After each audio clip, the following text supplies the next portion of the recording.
Imagine walking into a classroom, quietly sitting at your desk, and no one around you knows just how powerful your mind truly is. You ace every exam, stay calm under pressure, and solve problems effortlessly. That's the world of Kiyotaka Ayanokoji, the mysterious genius from Classroom of the Elite. But what if I told you could adopt his methods, sharpen your mind, and study just like him? Today, we'll dive deep into his study techniques and how you can use them to transform your own academic life.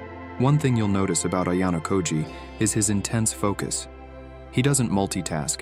He doesn't allow distractions to sway him. When he's studying, his mind is locked in on one thing, the task at hand. To study like Ayanokoji, you need to cultivate that same laser focus. Remove any distractions, no phone, no background noise, just you and your materials.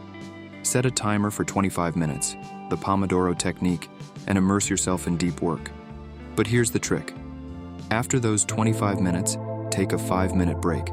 During that break, do something unrelated.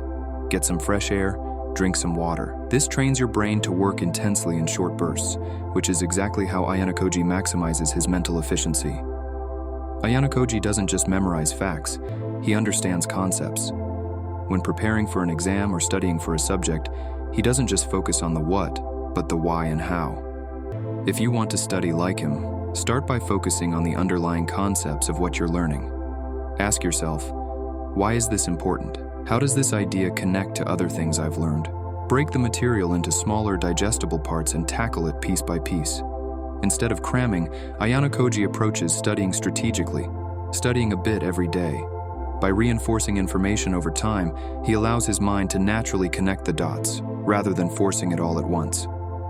Ayanokoji is curious, but he never lets his curiosity distract him. Instead, he channels it efficiently. When you come across something you don't understand while studying, don't immediately stop to look it up or go on a research rabbit hole. Instead, jot it down. Keep a question journal of things you want to research later. This way, your flow of studying isn't interrupted, and when you do sit down to research, it's focused on specific points. Efficient research is key here. Instead of wasting hours looking for unnecessary information, focus on finding what directly impacts your understanding of the subject, using silence and observation to absorb knowledge. Ayanokoji excels at absorbing knowledge without making a show of it. He listens more than he speaks, and you can apply this method to your studying as well. Instead of trying to show off what you know, take time to quietly reflect on the material. This could mean reviewing your notes in silence, or even teaching the material to yourself in your own words. Another key trait of Ayanokoji is his observation skills. He learns not just from books, but from people and situations around him. When you study, make connections between what you're learning and the world around you. Be aware of how certain theories or ideas manifest in real life. One of the most powerful techniques Ayanokoji uses is emotional detachment. He doesn't allow stress, pressure, or fear of failure to cloud his thinking. When faced with a difficult test or overwhelming study load, remain calm. Stress can make you forget information or make simple mistakes. Ayanokoji never panics because he knows that staying calm allows him to think clearly and perform better. You can practice this by controlling your breathing when you feel overwhelmed. Try the 4-7-8 technique. Inhale for 4 seconds, hold for 7, exhale for 8. This relaxes your nervous system, keeping you in a calm state while you tackle even the most challenging material. Ayanokoji is a master of reviewing material effectively.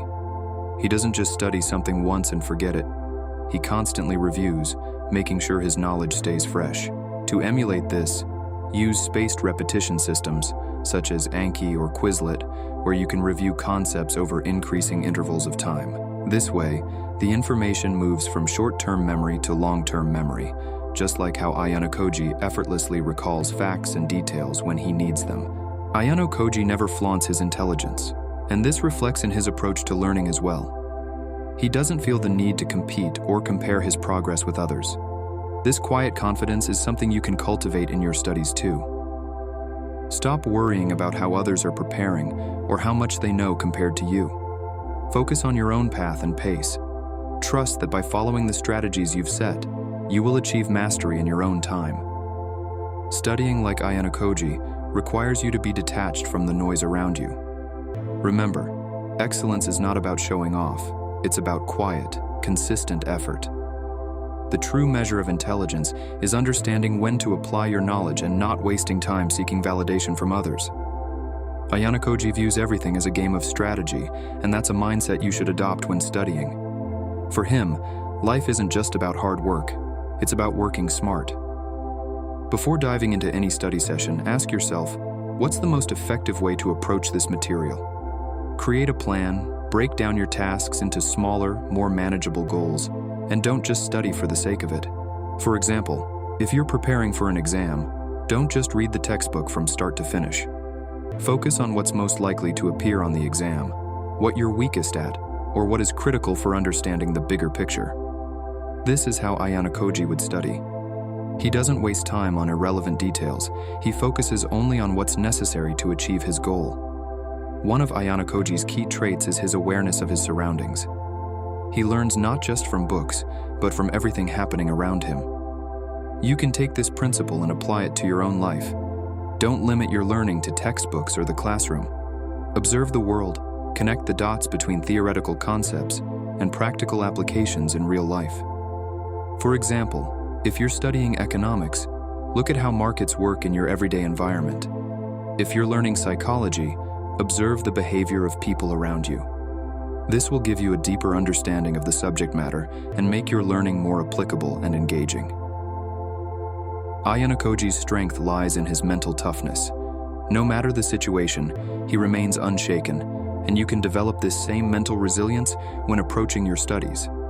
Challenges, difficult exams, and tight deadlines will always be part of student life, but how you respond to them is what defines your success. When facing a difficult topic or assignment, instead of getting frustrated, take a step back and analyze the problem calmly. Break it down into smaller parts and tackle it piece by piece. This approach mirrors Ayanokoji's method of handling problems. He never gets overwhelmed, and neither should you. Build the habit of staying calm, and you'll notice that tasks that once seemed daunting will become much more manageable.